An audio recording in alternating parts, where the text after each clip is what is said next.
ഇന്നത്തെ ടാസ്കിൽ ജിൻഡോ ടീമും സിജോയുടെ ടീമുമാണ് വിജയിച്ചത്. മുട്ട ടാസ്ക് ആയിരുന്നു. മുട്ട സേഫ് ആയിട്ട് കൊണ്ടുവന്ന് കരക്കെത്തിക്കുക എന്നുള്ളതായിരുന്നു ടാസ്ക്. അതിനിടയിലുള്ള കാര്യങ്ങളൊക്കെ തരണം ചെയ്തുകൊണ്ട് വേണം മുട്ട കൊണ്ടുവന്ന് വെക്കാനായിട്ട്. എന്തായാലും അവിടെ ജിൻഡോയുടെ ടീമിനെ 4 മുട്ടകൾ എത്തിക്കാനായിട്ട് സാധിച്ചിരുന്നു. സിജോയുടെ ടീമിനെയും 4 മുട്ടകൾ എത്തിക്കാനായിട്ട് സാധിച്ചിരുന്നു. അവിടെ വന്ന സമയത്ത് നോറ അടങ്ങുന്ന പീപ്പിൾസ് ടീമിന് ഒന്നും എത്തിക്കാനായിട്ട് കഴിഞ്ഞില്ല.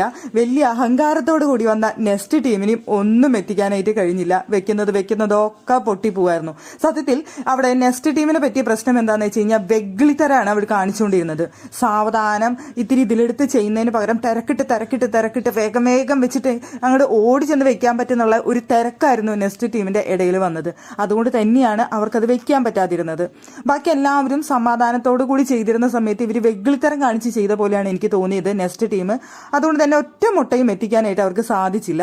ജിൻഡോയുടെ ടീമും സിജോയുടെ ടീമും ആണ് ഇപ്പോൾ വിജയിച്ചിരിക്കുന്നത്. ജിൻഡോയുടെ ടീം 4 മുട്ട, സിജോയുടെ ടീമിന് 4 മുട്ട. അങ്ങനെ ഡെൻ ടീമിനും ടണൽ ടീമിനും ഫസ്റ്റ് പ്രൈസ് ഒരുമിച്ച് നൽകിക്കൊണ്ട് 3 പോയിന്റുകൾ വീതമാണ് ലഭിച്ചിരിക്കുന്നത്.